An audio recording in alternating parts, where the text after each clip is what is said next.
يا بنتي يا يوأنا، قومي يا بنتي، قومي روقي الأوضة اللي انت فيها. اعملي لنا لقمة ناكلها، ما قادرة أقوم، وشوية تقولي خطيبي جاي وهنطلع. قومي يا بنت. ماما ممكن ما يجيش النهارده وانا ماليش مزاج اقوم. مفيش فايدة فيك. وطي صوتك وطي بيرن. الو. الو. عامل ايه؟ ازيك يا حبيبتي؟ انا كويسه. وحشاني. وانت كمان وحشني. تعرفي اني بحبك قوي قوي. وانا كمان بحبك. خلي بالك انا 10 دقايق واكون عندك. جاهزة نطلع؟ اه طبعا جاهزه. طيب هقفل معاكي دلوقتي، وجهزي يا احلى قمر في الدنيا. خلاص ماشي. سلام. سلام. ده جاي. واه، ما أنا لسه عقولة. ها هتعمل ايه دلوقتي؟ هتقومي تلبسي؟ ايوه يا ماما، ما لازم يجي يشوفني يعني حلوه كده. يا بقى على شغل البيت اللي ما بيخلصش ده، حتى واحد مش عارف يعمل لقمه ياكلها. ابو عادل ايه؟ الو. الو. ازيك يا حبيبتي؟ عاملة ايه؟ الحمد لله. عاملة لنا ايه يا غدا النهاردة؟ غدا؟ لا انا بقولك ان انت تجيب لك تونه وانت جاي، عشان لسه ما خلصتش ترويق الدنيا. وراكي شغل كتير يا بابا؟ ولا شغل كتير. طب وحشتيني. ماشي. طب مفيش كلمة حلوة لجوزك حبيبي؟ لا انت بقى عليك فاضي وانا مش فاضيالك.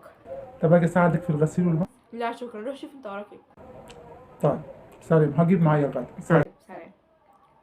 يا اخوي فاكر ان احنا لسه مخطوبين؟ واقول له كلام حب، احنا فايقين للعيال ولا لشغل البيت؟ لما اشوف اللي ورايا. مساء الخير ولا صباح الخير، على حسب ما هتشوف الفيديو. من كم يوم كده كنت نزلت فيديو احكي فيه مع الرجالة اللي يعجبهم الممثلات وبتوع السيما، وكنت انصحهم يبصوا لستاتهم ويخلي بالهم منهم. ولقيت ناس هتتصل بيا وتقول لي واه، مالك كده جاي على الرجالة ليه؟ ما كمان الستات لها دور، وانت شايفة وخابرة ان الستات في الخطوبة شيء، ولما تتجوز تبقى شيء تاني. قلت لهم انا اخر الفيديو، قلت لهم مالكوا كده فرحانين ليه؟ استنوا ما هالدور جاي عليكم. ما انت كمان بعد ما تتخطبي وتتجوزي بتبقي شيطة وتبهتلي في نفسك وشعنونة، وتنسي نفسك واصل، وتنسي الراجل بحجتين البيت والعيال وشغل البيت. وها شفنا اول الفيديو كيف كانت هي ومخطوبة وتتزوج وحلوة وخايفة حتى تاكل قدامه، وبعد ما تتجوز اما تنسى حتى الكلام الحلو ما تحبهوش. ايوه اقول ما تحبهوش بقلب جامد، عشان اعرف ناس ما تحبش او مش فاضيه تسمع الكلام وما بتقتنعش بيه، وفاكره ان الحياه عندها في الخطوبه حلو والكلام الحلو، وبعد الجواز مفيش خلاص. ما شايفني تقول لك ايه؟ شايفني على كل يوم على عيبي وشكلي ومنظري، هيقول لي كلام حب ولا اقول له كلام حب؟ ما خلاص، ما احنا كبرنا.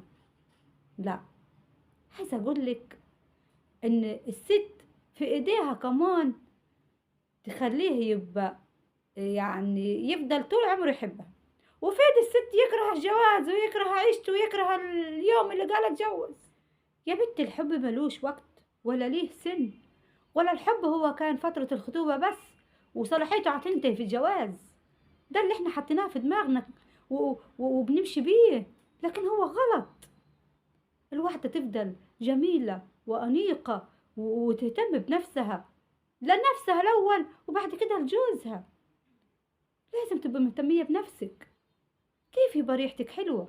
كيف يبقى كلامك حلو؟ كيف توطي صوتك؟ كيف تتعاملي معاه برقة وحنية؟ كيف تهتمي بيه أكتر من أمه؟ يعني مثلا هتغسلي وتمسح وتطبخي، هو كان يعني في بيت أبوه وأمه مش لاقي حد يوكله، ما كانت هتعمل كل ده أمه، يبقى عاد عايز مرته ليه؟ ايه الفرق بينك وبين أمه؟ ومهما كانت العيال ومهما كانت المشاكل خليكي حلوة، الكلمة الحلوة. اهتم بنفسك، وما اقولكيش روحي خدي مرتبه وروحي اصرفيه، هاتي مكياج وهاتي فساتين غالية. لا، نظافة الواحدة قبل كل شيء، صوتها الهادي، الكلمة الحلوة. يا اختي روحي اشرخي حتة بنجراية، حلو البنجر يتاكل، حلو للأنيميا، هيحمر خدودك وبالقشرة كده، واعمل وشك كده هتبقى وشك احمر. اه والله لو بأي حاجة وعملتي وشك كده حاجة بسيطة واهتميتي ببشرتك من حاجات البيت، اللبس يبقى نظيف، مش روح يلاقيكي بصل وريحتك بصل وريحتك طبيخ، ولا غرقانة في الغسيل والمسح ومش فاضياله. الحب في ايدك ان انت تكبريه، وفي ايدك ان انت تخليه يبص لبره. يا حزينة خدي بالك من جوزك، قومي الصبح فطريه وابتسمي له بابتسامة حلوة يا حزينة. وبقول لك كمان مرة يا حزينة، لو ما قمتيش الصبح وضحكتي له في وشه وحضرتي له الفطار، هتلاقي يا اختي زميلته في الشغل هتحضر له البسكوت والشاي وهتضحك له وهتقول له كلمة حنينة. والراجل لو ما لقاهوش الحنية والحب في البيت زيه زي الست بالظبط، هيسمع من بره في الاخر تقول ايه؟ ما بيحسش بيا، ما يقوليش كلام حب، بس بعد ما يفوت الاوان ما هو بيقولك. وحتى لو ما قالش قول انت انت اللي عايزة الكلمة الحلوة، وهو ده جوزك وحبيبك وبعيالك. الحب ملوش وقت، ما ينتهيش ويقول عليه خلاص اتجوزنا.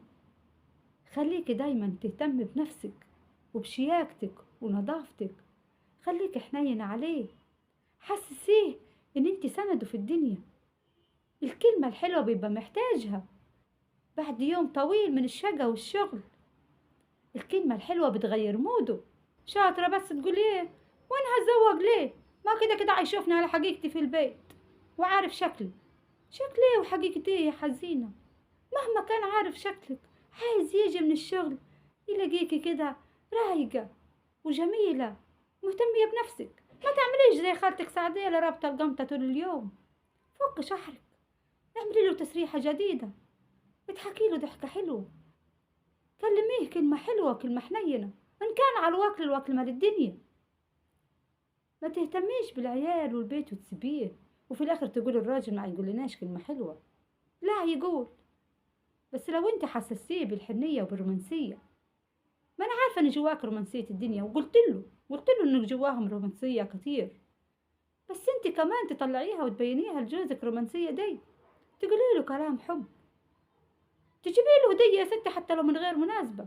حوشي، ما قلتلكيش خلص مرتبه في المكياج واللبس، بس أبسط الأشياء تخليكي تهتم بنفسك. مشكلة الستات حاجتين وحاجتين عكس بعض، يا تبقى باردة في مشاعرها ومش حاسة بكلامه ولا حاسة بمحبته ولا بالكلام الحب اللي هيقوله، ولا عطياه رومانسية ولا بتسأل أصلا في الرومانسية. مرهاش غير الأكل والشرب والغسيل والمسح والمواعين، ومهما يحكي ومهما يجيب لها هدايا ومهما يكلمها مش عطيها أي مشاعر. وواحدة مطلع عينين اللي خلفوها غيرة ونار وشك ورايح فين وجاي منين وهتكلم مين، وهي برضو ما عطيهوش محبة ولا عطيها حنية. وفي الآخر يقول ايه؟ الراجل هيبص بره، ما في كده هيبص بره وفي كده هيبص بره. يا حزينة اوزن الأمور، اديله مساحته من حريته، بس غير عليه الغيرة الناعمة.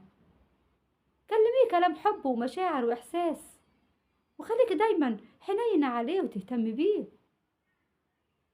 ما تبقاش مدلوقة قوي اللي تزهقيه في عيشته، ما تبقاش باردة تخليه حتى ما يحسش انه بيتكلم واحدة بني آدم. في الآخر هقول لكم ان كل واحد فيكم عليه مسؤولية وعليه واجب وعليه دور. لو كل واحد عمل دوره وعمل واجبه هتبقى الحياة حلوة وجميلة. قبل ما تقول أنا ليا حق وادهولي وادور عليه، دور على اللي عليك واعمله، ودوري على اللي عليك وقدميه. ربنا يهدي سركم ويصلح حالكم ويجعل الحب أساس بيتكم. في آخر الفيديو أقول لكم ربنا يسعدكم، واسمعوا نصيحة خالتكم سعدية وانتوا تعيشوا حياة حلوة وهنية. سلام.